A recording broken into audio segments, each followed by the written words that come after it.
weekly breakdown of every NASCAR Cup Series race.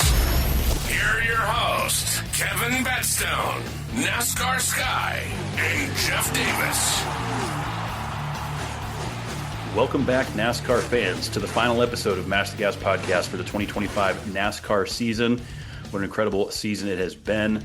My name, Kevin Batstone. Joining me shortly, Miss NASCAR Sky, and of course, Jeff Davis. A lot to break down here, a lot of Mash the Gas awards to hand out. Jeff, where do we start? Well, I'll tell you what, man, this is really tough, with Denny Hamlin leading 208 laps. He mashed the gas hardest, but, we always have to give it up to the winner. And that would definitely be the 5 car of Kyle Larson. Interestingly enough, did not lead a single lap. And there's only 18 drivers in all of history of NASCAR that have had more than 2 championships. So he just added his name to that. And I think we have to give it up to Kyle Larson. He found a way. You don't hate the player, hate the game. And we know this format's going away. But of course, Sky and I kind of predicted this last week. We have to give the Mash Gas award also to Mr. Ryan Blaney, because we said the Penske Ford was probably going to win the race and then the champion would not. And so we were correct on that, Sky. At least you got to see a Penske boy sail off into the offseason. But this is one of those races that the winner is like never remembered, like Ross Chastain a couple years ago. I think Sky called that out before you did. She's like, you know what? I'm going to go with Ryan Blaney. And, that was a damn good pick because Blaney obviously kicked ass at Phoenix. He always does well. Penske does very well. And so, we have to give it up to Ryan Blaney as well. But being that this is the championship, we do have to give it up. But first of all, I want to talk to you guys about that last pit stop. I mean, I felt terrible for Denny Hamlin leading that many laps. We have 3 laps left to go, and William Byron has a tire blow. And, obviously not his fault. And we had a decent tire. I thought it was pretty cool. And he actually apologized to Denny Hamlin. I'm sorry, it's like, it's unfortunate, but I think taking a 4 tire, pit stop on that one versus 2 like everyone else did, that's definitely what gave Kyle Larson the lead and gave him the win. And that's, again, when it comes down to the championship, that's all you got to do is beat the other 3 drivers. No one saw it coming. Rick Hendrick, I don't know if you saw the footage on him on that final restart. He was on the edge of his seat and couldn't believe it. But, I mean, like you said, Denny Hamlin's 40 seconds away from a championship, 24 blows a tire. Too many blown tires yesterday, guys. Goodyear, I think, really dropped the ball on this tire. You understand it's Phoenix. The temperatures were hot. The asphalt's a lot hotter. But we've seen this tire fail in other places. The same tire we brought to New Hampshire, same tire we had in Martinsville. It started in practice on Friday. I just think you can't really have that at a championship race. But, unfortunately, that's what we're on a level playing field. Every driver had to deal with those tires. But Chris Gale with a four tire call there at the end, I think was the right call. I mean, hindsight's 20/20. If he had taken 2, could he have gotten around the 5? It's hard to say. But he gave it a hell of an effort. And I felt bad for Denny there, though, Sky. That was kind of emotional to watch. Oh, yeah, I definitely agree. It was so gut-wrenching, I felt, for Denny. But it's just kind of how his story always goes. Something just doesn't go his way. And I thought it was really cool to see William Byron go up and apologize to Hamlin. And Hamlin did really tell him that he didn't have anything to apologize for. I thought that was just a lot of respect for both drivers there. And I don't know, I thought that was super nice. And it was just unfortunate, but you can't be too mad because, Kyle Larson did have a really good season as well. It was a little bit quiet there for a while, but I mean, he still racked up a lot of points, and I can't be mad there. And it was also cool to see Blaney win. I think that Blaney got his win back, so maybe, he won't do that again in the future. But Brad Keselowski also, I mean, I thought he was going to win there for a second. Oh, yeah, that actually blew my mind seeing Keselowski up there. I thought that was pretty awesome. And maybe, with Ryan Blaney, maybe it was the mullet. The mullet gave him the magic. I mean, it was cool. Hey, he's such a good guy, and I was really stoked to see him actually win. But Sky, you brought up a really good point, though, with Kyle Larson as far as consistency. If we would have taken the actual points throughout the entire season and not just the playoffs, as far as, going, 3 races, and having cutoffs, Kyle Larson had the most points overall. He had 1,195 points. So if we were going off of a 36 race season, like we've been talking about, with switching the playoffs, as far as the format, Kyle Larson would have won this the championship regardless. So whether he led a lap or not during this race, he beat out the other 3 competitors. That's what matters. And that's how it came down. Next to him was William Byron with 1,181 points. Christopher Bell is right behind him. And if you look at Denny Hamlin, he was actually in fifth as far as overall points with 1,105. So 90 below what Kyle Larson had achieved during the season. So, very interesting the way we kind of look at it. I know we all want to see the different playoff format. I'm excited to see what's going to shake out above it and see what's going on. But, Kyle Larson, hey, I sent you guys a photo. I texted you guys the shirt and the hat I was wearing. I had the number 5 on. So I wanted him to take it. It was fun. Well, I'm pretty sure you picked William Byron last week for your championship pick. I did. But I went back a year ago to our episode to close out 2024 where we all made our 2025 predictions, and you predicted Larson. So you called that correct 1 year ago.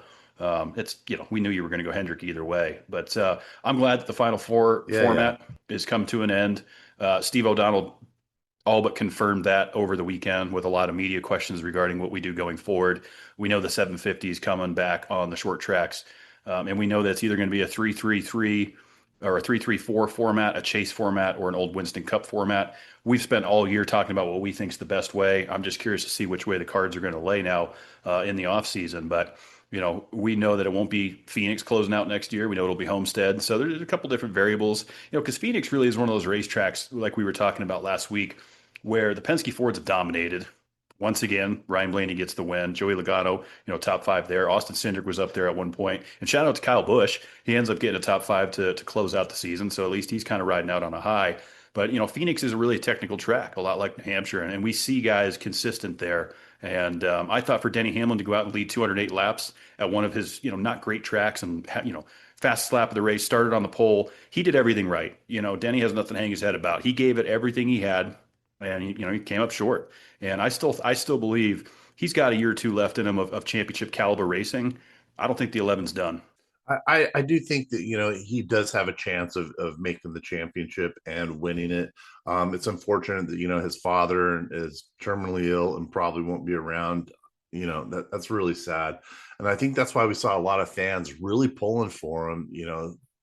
Denny, he's won everything that you can, and he's moving up the ladder. He's got stats. He's going into the Hall of Fame. But, just wanting to try to do that for Pops, and do that it was kind of heart wrenching. And I think that's what the crowd took into it as well. They're like, he gets booed so often at almost every track. And this one time, it was, I think a lot of people felt really bad for him because he had this race won. And again, it was just because of a tire issue. I think that's too. A lot of fans were upset with how Kyle Larson won it.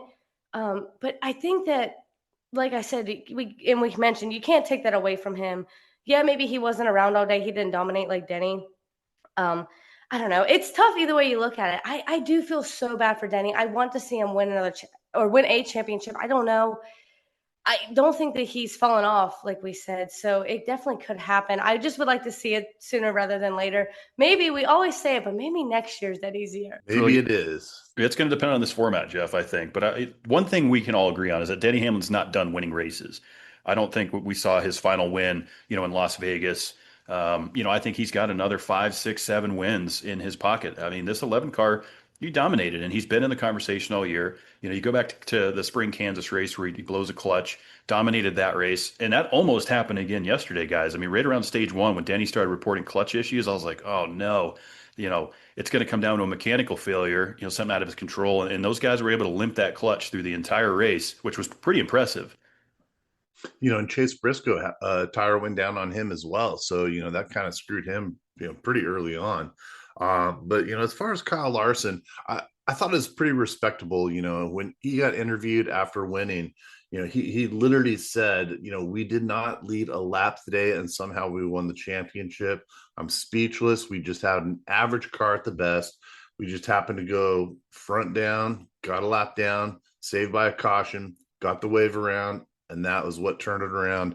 And then again, a 2-tire change instead of a 4-tire change. But another thing that I thought was very, very interesting, if we want to take parallels, the last time Kyle Larson won the championship in Phoenix, it happened to be against Denny Hamlin, the number 19 car, even though it was Truex, and not Chase Briscoe, and one of his Hendrick teammates. So last time Kyle Larson won the championship, it was against two of Joe Gibbs' cars, including Denny, and his own teammate. So it was cool to see. I'm glad he won. He's a damn good driver, and like I was talking about earlier, when it comes to overall points, he had the most points overall, so he deserves it. I'm not going to take anything away from him, but I definitely feel really bad for Denny Hamlin, just mainly because of the issue with his father. And it's just sad, man, because he has accomplished so much. Denny Hamlin is an ambassador of the sport. He speaks it like it is. All three of us love listening to his podcast because he speaks the truth. He doesn't bullshit around. I was pulling for him too, even though I was wearing my Kyle Larson stuff. I really would have minded to see Denny Hamlin, hoisting that trophy. It would have been a good thing for him, Yeah, I think everybody was pulling for Denny at one point or another during that race. Just kind of wild to see the turnaround in the fan base from going back to the beginning of this year to where it's at now. I mean, obviously, you're always going to have the never Denny guys, but you mentioned Larson going back to 2021 when he won that championship. That was the last year in the previous gen, right? So now he can kind of add his name to that list of a champion in the next gen and the previous gen. So that's kind of a cool stat for him. And obviously Hendrick Motorsports, another championship for that organization. Just incredible what HMS has been able to accomplish over these years. I mean, it's truly remarkable when you look at the championships and the amount of wins that this organization has. Mr. H just slapped HendrickCars.com as the primary sponsor on that thing, and Kyle went out and found a way to get it done. It'll be interesting to see the awards banquet tomorrow night. I believe it's 6 Eastern on the NASCAR channel, which I believe streams exclusively on Tubi, out there in Scottsdale, Arizona, where we're going to hear who the most popular driver of the year is going to be.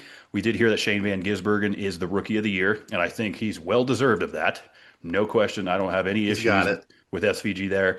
I'm curious to get your thoughts on, is Chase Elliott going to be, Sky, what do you think? Is he going to be the most popular driver again? Because there's a couple names up there that are going to compete with him. I still think Chase has got it, but I don't know. There might be a chance. I agree. I think Chase has got it in the bag. I don't know if until he retires, if there's ever going to be someone else that can even come close to him. I feel like you would have to run a serious campaign like all season long to maybe convince enough people to flip their vote from Chase Elliott. And I'm sure he enjoys it. It's something to look forward to every year for him. Be cool to see it switch up. I mean, I feel like Carson Hocevar, maybe, I wouldn't say he's most popular, but I feel like a lot of people outside of maybe the regular fan or someone who tunes in every week, the more casual fan might recognize a name like that. But yeah, I'm excited to see all the pictures. I love how classy everyone looks and how dressed up everyone gets. So I'm definitely excited for it. I'm like that they're keeping it right down the street, from where the track is. Go over to Scottsdale. Usually they take a couple weeks off, come back in Nashville and do it. So it'll be fun to watch that. I'm curious to see, some of these awards that are going to get passed around. The fan vote's always kind of interesting. But, I mean, can you guys believe it's since 1988, it's only been somebody named Earnhardt or Elliott that has won the most popular driver. That's it. It's crazy. I mean, those are – it just makes me laugh a little bit because I don't feel like you should, like, maybe, well, other than Junebug, being born into royalty. I mean, yeah, obviously Chase Elliott, he's a great driver and everything like that. But I'm not trying to be mean, he's got a very dull personality. Like, he doesn't show any emotions whatsoever. He's almost like really, really monotone. So it kind of trips me out a little bit when people like, okay, this is the fan favorite. I would look at someone, even though I'm a huge Hendrick fan, I look at someone like, Ryan Blaney. I love his personality. He's a great guy to talk to. All three of us have met him. And he's very personable, just a super cool guy. I mean, I could see, like, if it came down to it right now, I would vote for him for most popular driver.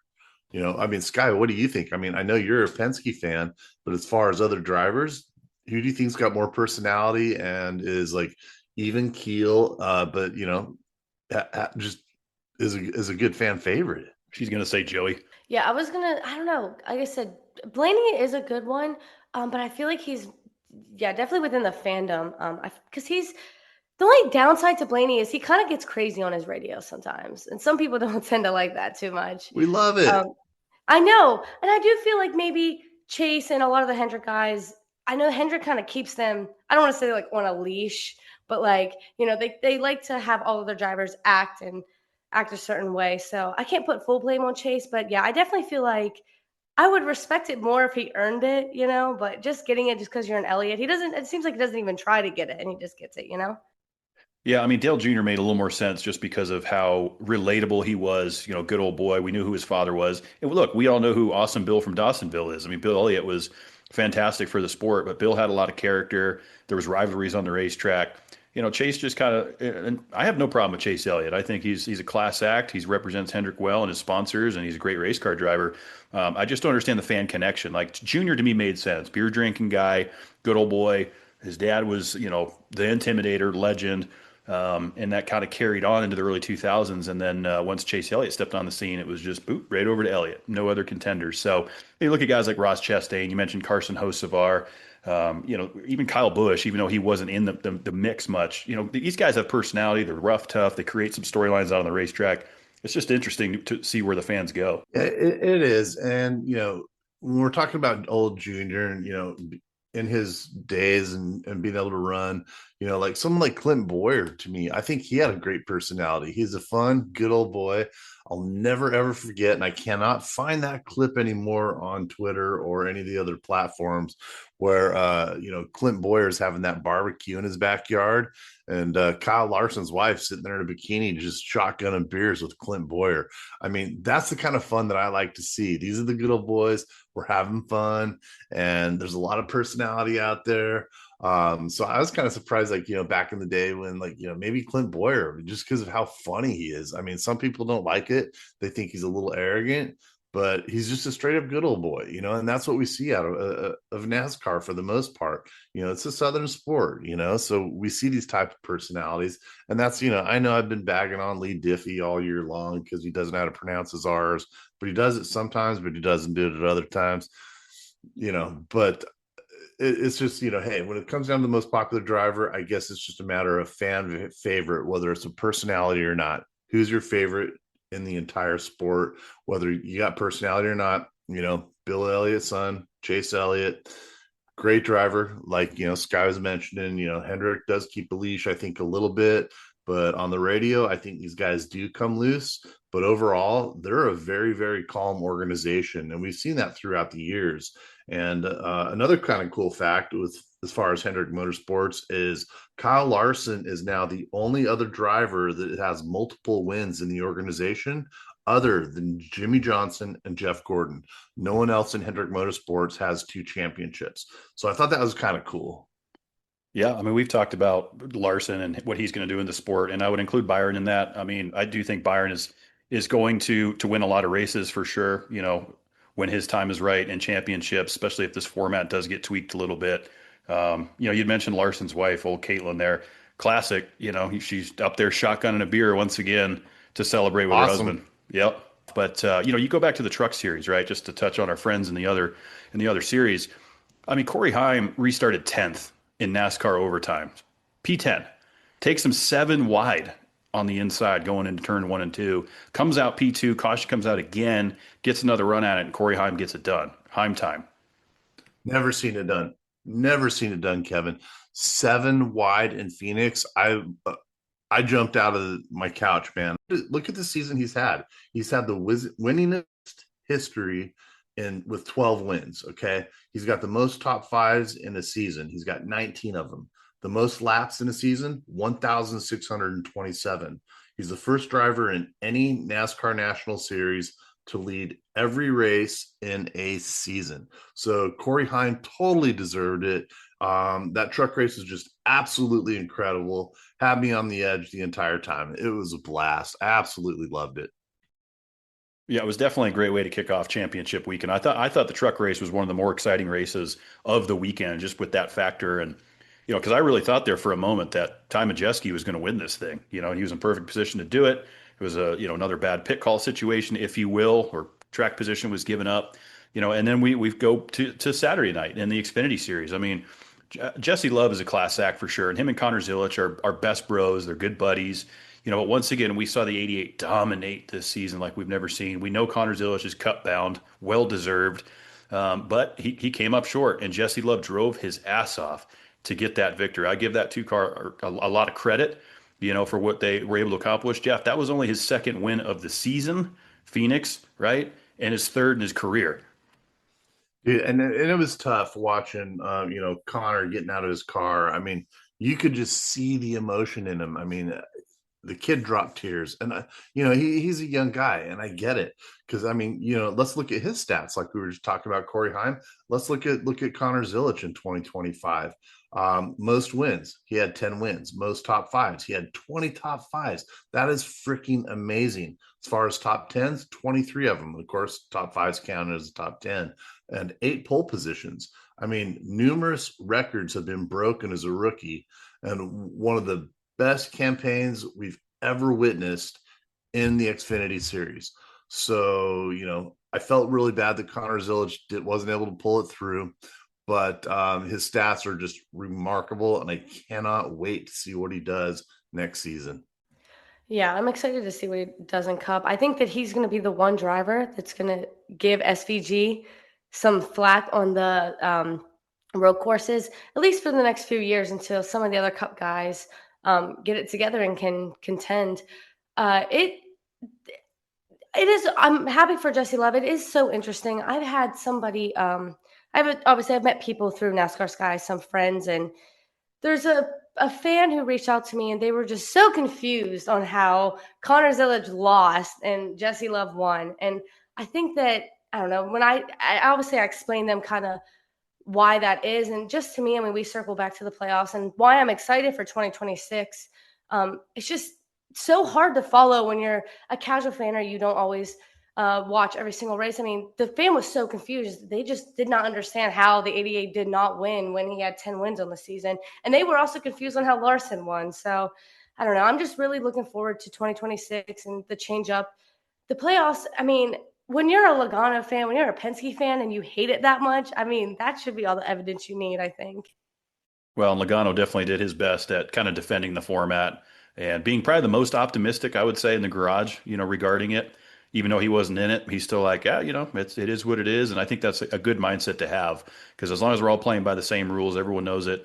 But to your point, it is very confusing. I mean, I had several guests for the race, and they're like, well, wait a minute. How is Ryan Blaney winning this race? Brad Keselowski's in the second, and the guy in the third wins the championship. So for the casual race fan, I mean, half the people I talk to out in the wild that know I'm involved with the sport, they're like, I didn't even know NASCAR had playoffs. So, I think simplifying it, switching it up, trying to get the casual fan back engaged. I know that they were really pushing for their broadcasts on NBC, competing against CBS and Fox during primetime football hour. So I think things like that they're going to be taken into consideration as far as how to win viewership back. Going up against the NFL, changing up the format, getting the old angry fans that are like, I don't watch NASCAR anymore. It died 10 years ago. How do you recapture that audience? And I will, tip my hat to Steve O'Donnell and everyone in NASCAR's leadership for listening to the fans and are, willing to make the adjustments necessary. And Steve O'Donnell, I think he does a very good job. And since you brought him up, Kevin, I've got to talk a little bit about this. There's more information coming out on the lawsuit between NASCAR and, 2311 and Front Row Motorsports. And a lot of it, as we know, it comes down to money. And there's a lot of it involved here because the season, NASCAR itself rakes in about $182 million, which, equivalates to about $5 million per event. And about 141,000 per charter team is what they get. And obviously, it lowers down per race. But if you do not have that, you don't even receive half that amount. And you're not even guaranteed a spot in to run. I mean, if you don't qualify, you're out. And these cars right now are costing about $225,000 per car. So, when you get one of these cars wrecked, and I know they're a lot more durable than they used to be, but when you're running a car that costs about the same price as a Lamborghini, that's a lot of freaking money. So I think that what's happening is NASCAR, I love it because a can of worms has now been opened. Now it's coming down where the dollar amounts are coming out in court. And now we're seeing what's going to actually come back. So, I know Steve O'Donnell's trying to, do the best he can to, be politically correct on everything. But it's going to be interesting to see how that plays out, over the next few months. But as far as getting back to the racing and stuff, yeah, you're absolutely right. A lot of people that are casual fans don't understand. It's like, well, yeah, Ryan Blaney won the race. Isn't this the Super Bowl? And then we have to kind of explain, well, actually, the Super Bowl is the very first race of the year. It's got the biggest purse. It's got the most money. But the championship itself comes down to 4 drivers, and whoever is the leader of those 4 drivers wins. And us that know NASCAR really well, we know that. But, your average fan going, well, wait a minute, Ryan Blaney just won the race. So why didn't he win the championship? So, we have to talk to our friends, kind of explain it out. And, that's just what we do because we have fun doing it. This is what you, me, and Sky all love doing is we love to talk NASCAR. We get into the depth, we get into the detail, and we try to explain it out so that people can understand it that don't know it 100% or maybe just a casual listener. So I want to thank all of our fans that have been listening to us throughout the entire season, and just having fun with all 3 of us. Great experience. I love doing this podcast. It's a lot of fun to engage with the sport. NASCAR Sky's full season here with us. It's crazy. It's already gone by. And she's resting her voice a little bit for our Sky fans. They're like, why isn't she talking too much tonight? She's losing her voice a little bit. So we're kind of resting her pipes. But I just want to say on behalf of this organization with Mash the Gas, I had such a terrific time working with both of you. It's so fun to cover this sport, to hash it out over who we think is going to win, give each other a little gripe throughout the week. And there's plenty more of that coming in 2026. And I'm sure Sky's got some juicy ideas to keep this thing rolling. Talking a lot about Penske. No, I'm just kidding.